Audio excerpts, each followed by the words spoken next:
la definición y saber cómo dirigir a un paciente que llega a la consulta con estos síntomas, ¿no? Cómo dirigirlo, qué exámenes pedirles de inicio, cuándo referirlo, cuándo solicitar un procedimiento endoscópico.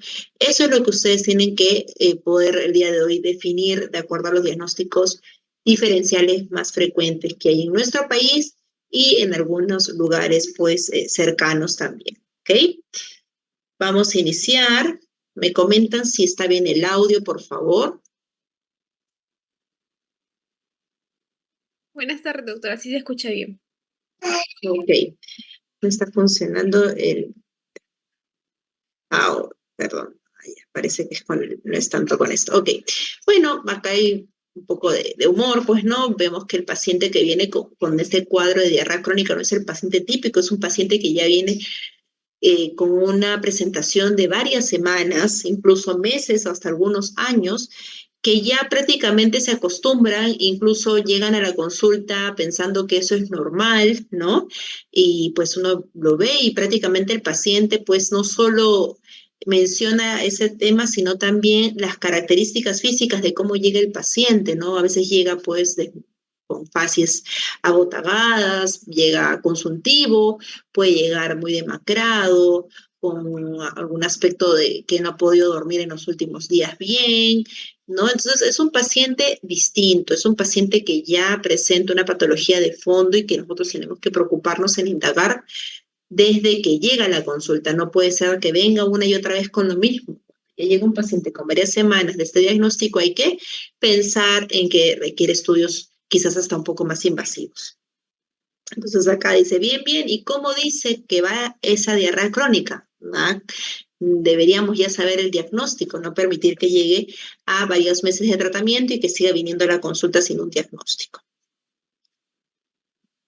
Bien, entonces los tópicos del día de hoy son definición de diarrea crónica, mecanismos de diarrea, Doctora, etiologías disculpe, principales. no está pasando las diapositivas. Ah, mira, ¿en qué está? El título, diarrea crónica. A ver, entonces probablemente hay un retraso en ahora.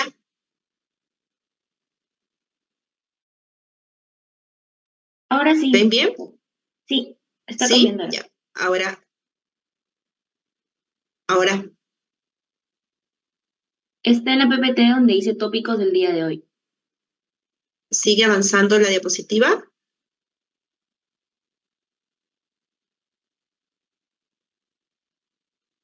Dice definición, mecanismos de diarrea, etiología, diagnóstico y tratamiento. No, doctora. Ok, entonces voy a tener que, no lo voy a ampliar como pantalla, sino lo voy a dejar en esta opción donde se ven todas las diapositivas, porque creo que igual lo van a poder leer, ¿bien? Entonces los tópicos del día de hoy son definición, mecanismos de diarrea, etiología, diagnóstico y finalmente el tratamiento. Entonces, nosotros tenemos que tener en claro cuando hablamos de diarrea crónica. Es cuando el paciente presenta, según la definición americana, es 3 veces, más de 3 deposiciones sueltas o líquidas diarias que duran más de 4 semanas. El paciente que viene con una deposición líquida, interdiaria o eventual no se considera diarrea crónica. Tienen que ser 3, por lo menos, deposiciones sueltas que ocurre por más de un mes. Y dentro de la epidemiología tenemos que la prevalencia de diarrea crónica en la población general en países desarrollados no está bien establecida y afecta pues el 5% de la población. Los mecanismos de diarrea. Tenemos diferentes mecanismos, tenemos el mecanismo osmótico, el secretor, el que está alterado por la motilidad y el inflamatorio. Cada uno se diferencia en que pues, el osmótico tiene gran cantidad de sustancias no absorbibles osmóticamente activas en la luz del tracto digestivo. Esta osmótica cesa con el ayuno, ¿okay? Deja de comer y el paciente ya no tiene diarrea. Las heces van a ser quizás menos de mililitros, no va a haber gran volumen como en la secretora, por ejemplo, que es donde hay alteración de transporte de iones por epitelio intestinal, ¿no? Entonces acá la osmolaridad está en heces normal, esta sí persiste con el ayuno, y las heces son acuosas, incluso en gran volumen, más de 1000, el paciente viene deshidratado. Cuando tuvimos la epidemia del cólera, este tipo de diarrea era generado por esta infección intestinal. Los que son alteración de la motilidad, donde el tránsito intestinal está acelerado y esta persiste con el ayuno. Y las inflamatorias donde se pierde la integridad de la mucosa, puede ser por una úlcera, por erosiones, por inflamación persistente, en enfermedad inflamatoria intestinal o en infecciones severas se ve este tipo de diarrea inflamatoria. Esta diarrea persiste con el ayuno, esta diarrea tiene moco, sangre, pus, y se observan pues deposiciones líquidas también con sangre casi todos los días, ¿no? Entonces el paciente va a venir con estas características que tiene que llamarnos mucho la atención. ¿Cuál es la que se presenta entonces por laxante? Es la osmótica. La que se presenta por infección es la secretora. La alteración de la motilidad cuando hay una cirugía intestinal, por ejemplo, y las inflamatorias cuando hay úlceras en intestino o el colon por enfermedades inflamatorias, por tumores, por cáncer, por infecciones severas. ¿Ok? Seguimos. ¿Hasta el momento me siguen? ¿Me escuchan? ¿Están viendo la diapositiva? Sí, doctora. Correcto. Bien. Entre las causas tenemos dos grupos. Las que se desarrollan en países como el de nosotros, que están, bueno, ya no se conocen vías de desarrollo, ¿no? Pero son países con una población más sujeta a infecciones tipo crónicas bacterianas, a micobacterias como el tuberculosis, a parásitos como la yardia, aunque también pues acá en nuestro país, países de Sudamérica, se observa trastornos funcionales, la mala absorción, como por ejemplo la enfermedad celíaca, la enfermedad inflamatoria intestinal. A diferencia pues de países como europeos, países americanos, Estados Unidos, Canadá, donde la principal causa de diarrea crónica es el síndrome de intestino irritable, el síndrome de mala absorción por intolerancia a la lactosa, enfermedad celíaca o incluso la enfermedad inflamatoria intestinal y enfermedades crónicas, infecciones crónicas se va a dar muy rara vez en pacientes con inmunocompromiso, como VIH, tumores, a diferencia de que acá en nuestro país se van a ver más frecuentemente las parasitosis por nuestro sistema de saneamiento, lamentablemente todavía en una fase de recuperación, ¿no? Tenemos áreas donde no hay agua potable todavía, imagínense, entonces tenemos esta dificultad en el manejo de infecciones. ¿Qué es el síndrome de intestino irritable? Es una patología que hoy por hoy suena bastante, es una patología funcional, también tiene por ahí, hay unas vertientes que nos hablan que ya hay una parte orgánica asociada a microbiota bacteriana, hoy por hoy hay muchas vertientes, pero lo importante es saber que se caracteriza por dolor abdominal, que va y viene, que persiste más de un día en una semana, en 3 últimos meses, que va con dolor en la defecación, con molestias con la defecación, que va relacionado al cambio en las evacuaciones, puede haber diarrea, puede haber estreñimiento, puede haber ambos, mixto, ¿no? Y está relacionado a la consistencia, como les digo, de las deposiciones. ¿Ok? Entonces, a ver, esa se ve un poco pequeña, la voy a agrandar. ¿Cuál es el diagnóstico diferencial? Entonces, si tengo un paciente que viene a la consulta con alternancia en la defecación, viene con cuadros de estreñimiento, también viene cuadros de diarrea. Si es un paciente joven, yo me voy para síndrome de intestino irritable, pues tengo que hacer las preguntas claves, cuánto tiempo, si va con el dolor, si calma cuando va al baño, si hay diarrea, estreñimiento, hay pérdida de peso o no, hay sangrado en las deposiciones, ¿no? El síndrome de intestino irritable no debe haber algo orgánico, pues yo le hago un procedimiento endoscópico a este paciente con colonoscopia y no va a haber nada, no va a haber sangrado, no va a haber pérdida de peso, simplemente todos los días hace una deposición alternante, o deposiciones acuosas, líquidas, o el estreñimiento también que es frecuente, o ambas. A diferencia del cáncer de colon, que sí va a haber pérdida de peso, va a haber sangrado rectal, va a haber anemia, va a haber lesión en la colonoscopía, ¿no? Pujo, tenesmo, hasta fiebre, ¿no? Esa es la diferencia.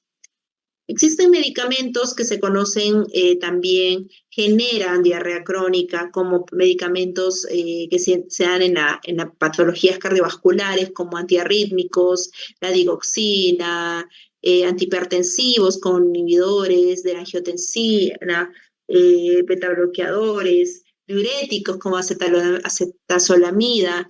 Tenemos en la parte endocrinológica metformina, que es un medicamento que se utiliza con mucha frecuencia. Y la misma parte digestiva, los antagonistas de los receptores H2, ranitidina también puede generar diarrea.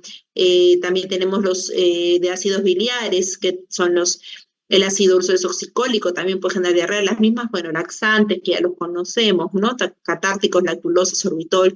Entonces, nosotros tenemos que ampliar siempre en nuestra anamnesis si algún fármaco se relaciona a esta diarrea, si de pronto tomando un medicamento empezó con la diarrea, ¿no? Entonces, esto es importante porque pacientes toman múltiples medicamentos, hay que ir disgregando uno por uno y ver cuál sí podría afectar esta condición al paciente. La enfermedad inflamatoria intestinal es una enfermedad que hoy por hoy se conoce más en Sudamérica. En nuestro país está también teniendo una tasa un poco más alta de lo que antes veíamos. Ahora lo importante también es que más médicos nos estamos abocando al diagnóstico de este tipo de patologías, lo buscamos, ya no está subdiagnosticado. Entonces vemos que puede haber enfermedad de Crohn que afecta todo el tracto gastrointestinal, desde la boca a hasta la región perianal. Puede haber diarrea, dolor abdominal, pérdida de peso, fiebre, pero depende de la extensión, del compromiso, la gravedad de la patología. Ileitis, ileocolitis o colitis de Crohn son las tres formas de presentación o tres fenotipos, y hay que tenerlo en cuenta cuando sospechamos de un paciente con anemia, un paciente de edad media, un paciente que ya tiene una afectación endoscópica tipo úlcera, ¿no? Y que descartamos otras causas. Diagnóstico se hace con biopsia.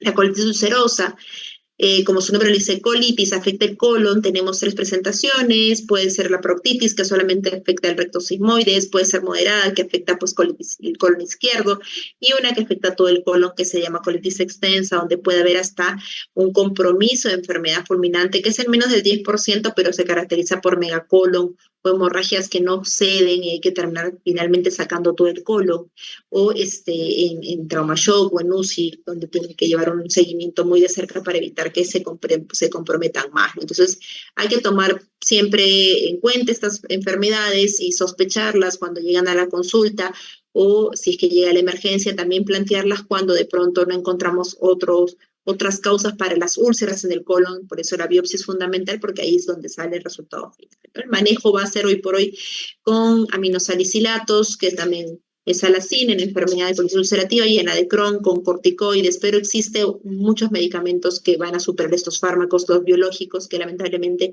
los seguros no lo cubren más que Salud de nuestro país y los seguros privados.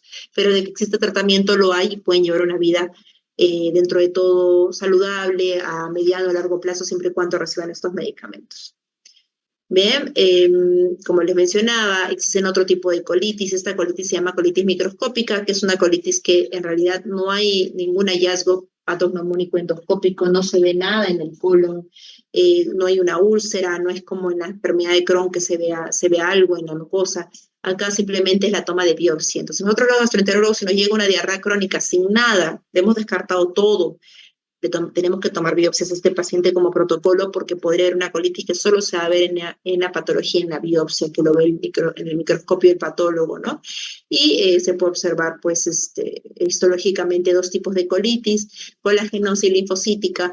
Los manejos son también con corticoides vía oral, que se le conoce la budesonida vía oral, que hay en Europa, en América, en Estados Unidos. En nuestro país todavía no hay, pero tenemos como alternativa B darle bismutol, que es un salicilato de bismuto, que puede disminuir las diarreas de manera moderada, ¿no? Al menos para que el paciente pueda estar tranquilo hasta que podamos encontrar un manejo con corticoides o que pueda entrar del extranjero el medicamento, ¿no? El síndrome de malabsorción es otra de las patologías que están asociadas a las diarreas crónicas.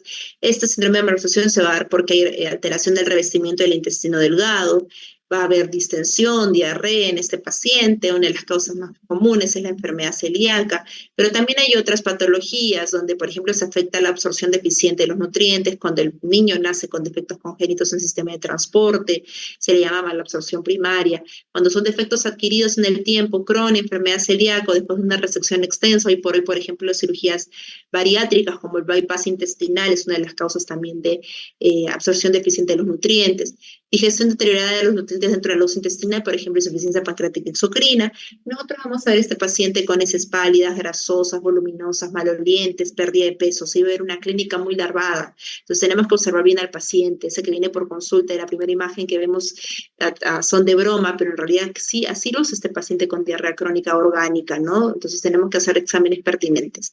Los trastornos relativamente comunes son intolerancia a la lactosa, que está muy de moda, pero hay que confirmarlo, no hay esa intolerancia a la lactosa a medias, ¿no? Es o no como, o como lácteo y empiezo con las diarreas, o simplemente es otro tipo de trastorno, hay que definirlo bien. Pancreatitis crónica, enfermedad celíaca, sobrecrecimiento bacteriano o SIBO. Son patologías asociadas a síndrome de malabsorción. Entonces, dentro del sobrecrecimiento bacteriano hay varias alteraciones. Recordemos que estos son trastornos asociados. El sobrecrecimiento bacteriano se da en todos los pacientes por cualquier tipo de trastorno que altere el intestino. Puede ser desde una alteración anatómica, puede ser desde una motilidad, la alteración de la motilidad, puede ser también una fístula, una alteración en la comunicación del tracto gastrointestinal o otras causas no intestinales que también pueden estar asociadas, ¿no? Dentro de los que afectan del intestino, las anomalías anatómicas, tenemos divertículos en el intestino delgado, cirugías estructurales, enfermedades estructurales como el Crohn, como radiación, como las cirugías previas, diabetes mellitus dentro de la alteración de la motilidad, esclerodermia, pseudodestrucción intestinal idiopática, enteritis por radiación, enfermedad de Crohn también que afecta la motilidad del intestino. Y dentro de las que están asociadas a múltiples factores no intestinales está cirrosis, está alcoholismo, edad avanzada, nutrición parenteral total, estados de inmunodeficiencia como SIDA, hipocloridria y hepatitis crónica. Otra de las causas de diarrea post-colecistectomía es que del 5 al 12% de los pacientes posoperados van a tener una diarrea post-colecistectomía, pero esto, ojo, debe resolver en transcurso de meses hasta 1 o 2 años como máximo, ¿ok? Ese paciente que viene con diarrea crónica, que ya fue posoperado hace 5 años, no va a entrar en este grupo de pacientes, ojo, solo están dentro de los 2 años, y esto se da por exceso de ácidos biliares que entran en el colon, debido a la ausencia de la vesícula biliar. La bilis pues drena ya directamente al intestino delgado, lo cual puede superar la capacidad de reabsorción en el ilio, donde se reabsorben las sales, y el aumento de los ácidos biliares al colon puede producir claramente diarrea porque no está el colon preparado para conducir este tipo no de sustancia que sería la bilis, ¿no? El tratamiento acá durante esos 2 años es resinas de unión o ácidos biliares tal de colestiramina o colestipol. El siguiente cuadro de frecuencia en nuestro país son las infecciones crónicas, ¿no?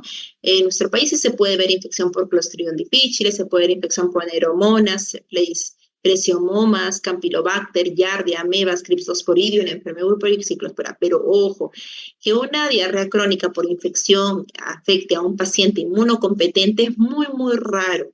Cuando llega un paciente con diarrea crónica por una infección persistente, hay que sospechar inmunocompromiso, hay que hacer exámenes que nos permitan descartar VIH, antibióticos que hayan conllevado a una alteración de la microbiota y con ende, una proliferación del Clostridium difficile, por ejemplo, el consumo de agua potable potencialmente contaminada de forma constante, ¿no? Preguntar dónde vive, qué métodos de higiene tiene, viajes también a lugares donde hay prevalencia de ciertos microorganismos como el Campylobacter en zonas donde hay aves de corral, ¿no?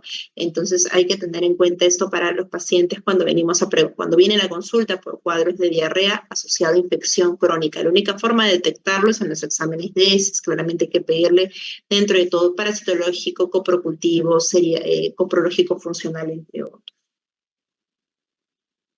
¿Hasta el momento me escuchan? ¿Todo claro? Sí, doctora. Ok. Dentro de las infecciones intestinales, la giardiosis es una de las más frecuentes, ¿bien?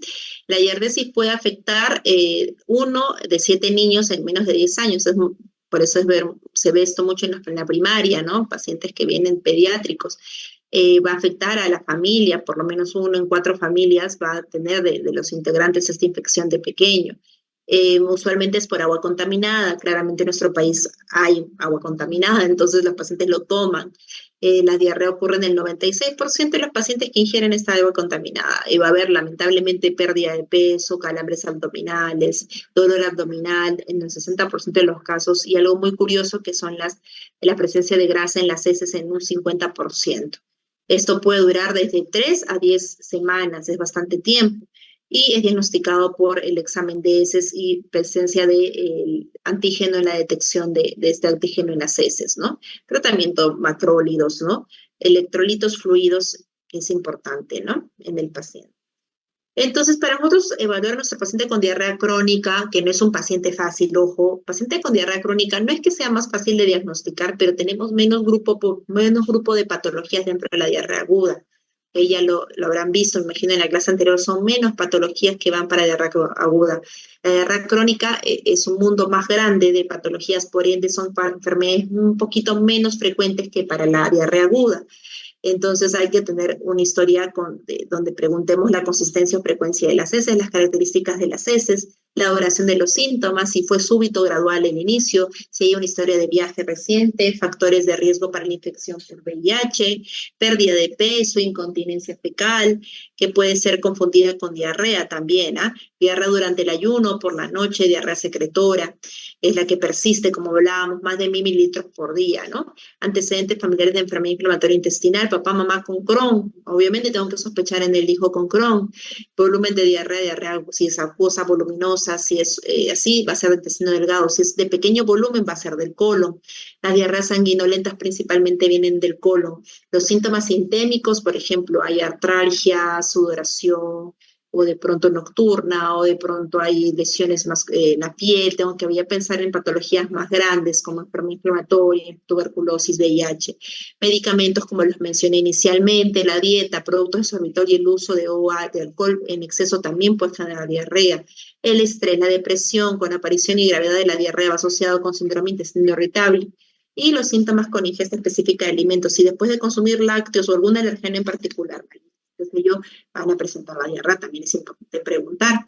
Entonces, dentro de la línea de las preguntas tenemos que preguntar, pues, si es congénito, va a haber malabsorción, va a haber malabsorción del sodio, ¿no?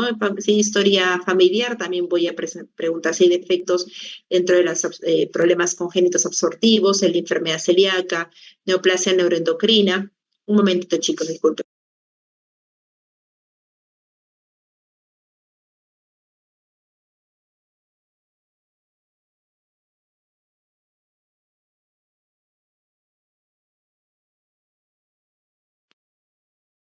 Ok, seguimos. Dentro de bueno, la historia clínica también tenemos que preguntarle qué es lo que come, si hay historia de viajes, si hay pérdida de peso, si hay una terapia intervencionismo, por ejemplo, si consume drogas, si hay radiación de por medio por un cáncer de fondo, si hay algún tipo de síntoma sistémico, como les mencioné previamente, si hay problemas inmunes, si hay pues antecedentes de drogas o abuso sexual, si hay dolor abdominal asociado, si hay platos muy excesivos, voy a pensar en malabsorción, si hay pues incontinencia fecal también, si es que hay sangre en las heces, es importantísimo porque puedo pensar en malignidad o enfermedad inflamatoria intestinal, si hay presencia de grasa, ¿no? Partículas en las heces que flotan, ya pienso en mala digestión, mala absorción, ¿no? Si son heces blancas, también claras, pienso también en ausencia de la bilis, un factor obstructivo a nivel biliar, si hay enfermedad celíaca también, si la diarrea es nocturna, ojo, este punto es muy, muy valioso. Si la diarrea lo despierta al paciente es porque es orgánica. No hay diarrea por síndrome intestino irritable que despierta en la noche al paciente, ojo. ¿Cómo sé si es de síndrome intestino irritable? Porque ese paciente cuando viaja está feliz y se olvida la diarrea. Pero el paciente con organicidad está de viaje y lo lleva al baño, está relajado y va al baño, está dormido de lo más placentero y la diarrea lo despierta. Este paciente tiene organicidad, hay algo en el colon que está afectando o en el intestino. ¿Ok? Seguimos. Por acá tengo, bueno, la evaluación del examen físico. Recuerden que en la enfermedad inflamatoria intestinal tienen que buscar úlceras en la boca, erupción cutánea, episcleritis, fístula, fisura anal, presencia de sangre visible u oculta en el examen digital, masas abdominales o dolor abdominal es importante. En la malabsorción, signos de anemia, cicatrices de cirugía previas, linfadenopatía, VIH, presión anormal del esfínter o reflejos de incontinencia fecal. Palpar la tiroides, hipertiroidismo, cursan con diarrea, exoftalmos, retracción de la tapa puede proporcionar apoyo para el diagnóstico del hipertiroidismo. Seguimos. Signos y síntomas asociados independientemente con cada uno de las malabsorciones. Si, por ejemplo, pues hay déficit de malabsorción de calorías, va a haber pérdida de peso con apetito normal. Si hay malabsorción de las grasas, va a haber van a ser heces pálidas, voluminosas, diarrea sin flatulencia, esteatorrea, ¿no? Si es déficit de malabsorción proteica, va a haber edema, atrofia muscular, amenorrea. Si hay malabsorción de carbohidratos, diarrea acuosa, también flatulencias y así. Cuando hay déficit de vitamina B12, que es una de las más frecuentes, también va a haber anemia, ¿ok?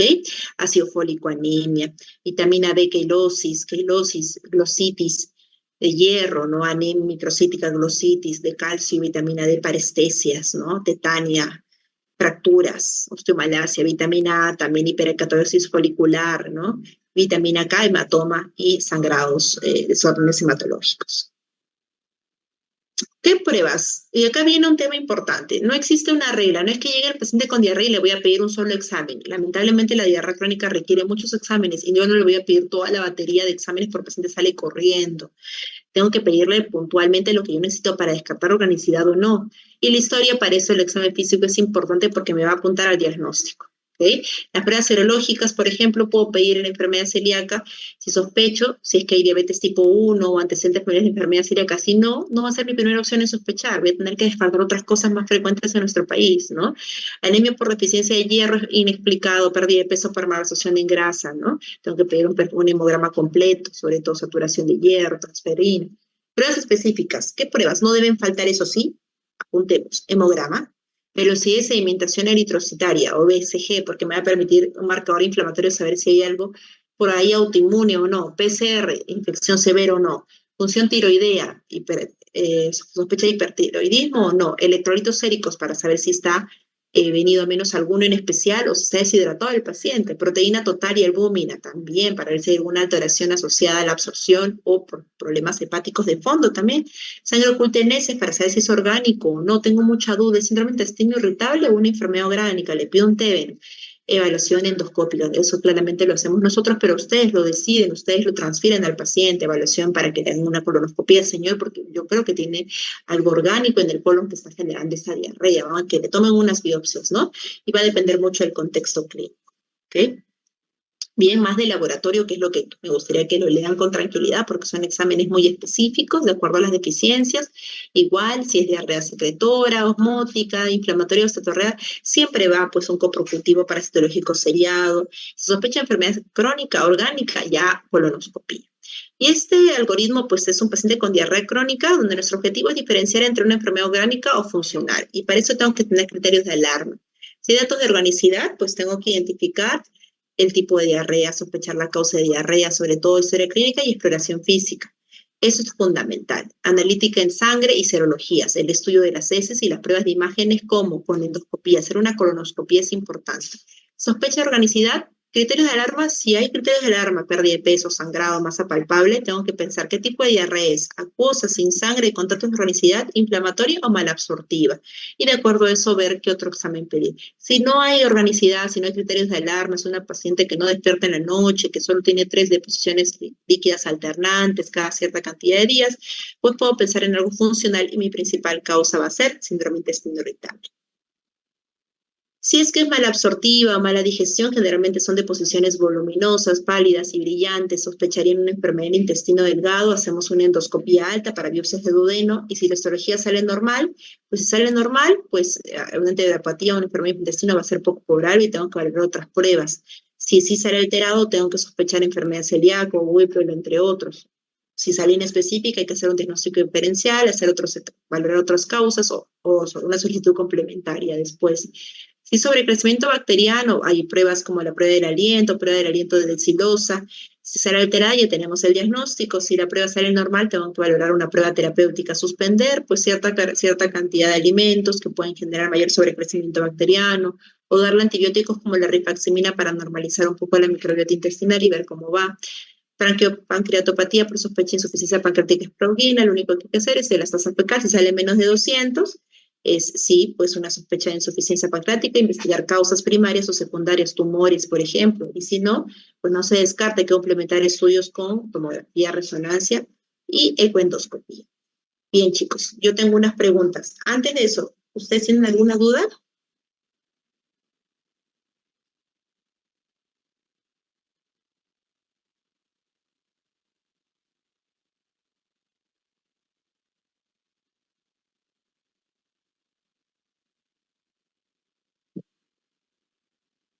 Bueno, creo que no hay preguntas.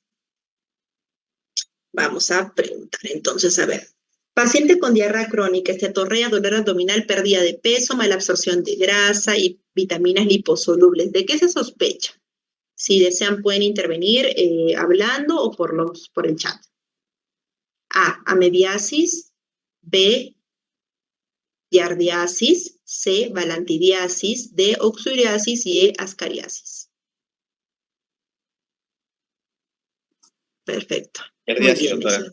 Giardiasis. Todos de acuerdo con giardiasis, ¿no? La más frecuente. Ay, espérenme. Ajá, perfecto. Ay, no sé qué hice. Un ratito. Acá. Ay.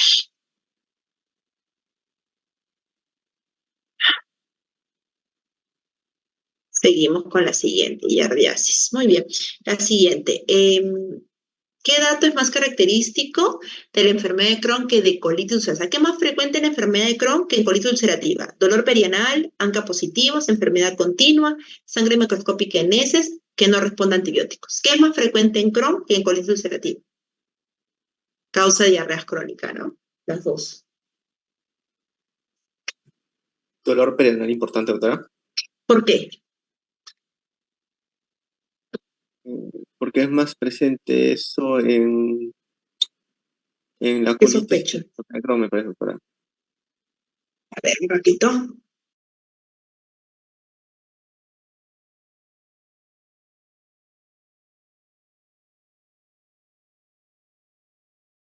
Ya. Me decía dolor perianal importante, porque es más frecuente en Crohn, pero ¿por qué es más frecuente en Crohn? A ver, ¿quién me responde? Doctora, puede ser porque en Crohn hay fístulas que generan un dolor Exacto, por la perianal. fisura perianal y la fístula en Crohn. Perfecto, estamos claros. Mujer de 40 años procedente de Tarapoto que presenta desde hace 4 meses cambio en el ritmo evacuatorio, con episodios frecuentes de dolor cólico moderado en hipogastrio, que se alivian luego de eliminar heces y gases. ¿Cuál es tu principal opción diagnóstica? Es colon irritable. ¿Por qué? Porque alivia al eliminar heces y gases. Perfecto, no te hablan de pérdida de peso, no te dicen ningún signo de alarma, tiene 4 meses, son más de 3 meses de evolución y hay este dolor moderado que alivia luego de la expulsión de las heces y gases. Excelente. Varón de 30 años con 6 meses de hiporexia, baja de peso y deposiciones líquidas, sin presencia de moco ni sangre.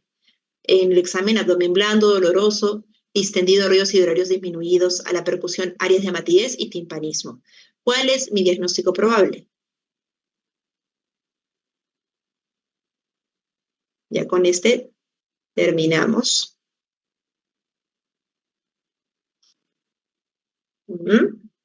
Cáncer, parasitosis, ileitis, enfermedad de Crohn o tuberculosis. Hay baja de peso, es joven, no hay moco, no hay sangre, pero hay áreas de matidez y timpanismo. ¿De qué nos habla la matidez abdominal?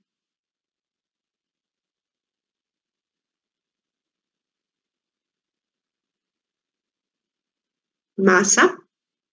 No. Puede ser una TBC en ¿Por qué? tuberculosis. ¿Por qué? ¿Quién me dijo? ¿Sandra? Sandra, ¿no? Sí, ya. ¿Por qué Sandra tuberculosis? Porque yo leí que puede haber lo que se llama abdomen en tablero de ajedrez, que son áreas de Exacto. matidez en timpanismo. Muy bien, sí, por líquido, ¿no? Exacto, mire, es un paciente joven que te dicen que ha perdido peso, que no come bien, hiporexia, no tiene apetito y no hay sangre ni moco para pensar en un cáncer intestinal, ¿no? Y es menos frecuente el cáncer de intestino. El cáncer de colon sí es más frecuente, pero tiene 30 años. ¿Y qué me da el diagnóstico ya más concreto? Acá, la distensión, los ruidos y horarios disminuidos y áreas de matidez y timpano. ¿Ok? Listo, si es tuberculosis enteroperitoneal, Sandra, muy bien. Gracias a todos. No sé si tengan alguna otra duda, pero eso es todo lo que tengo hoy día para presentarles con respecto a diarrea crónica. Muchas gracias. Gracias, doctora. Hasta luego. Gracias, doctora. Buenas tardes con todos. Gracias, doctora.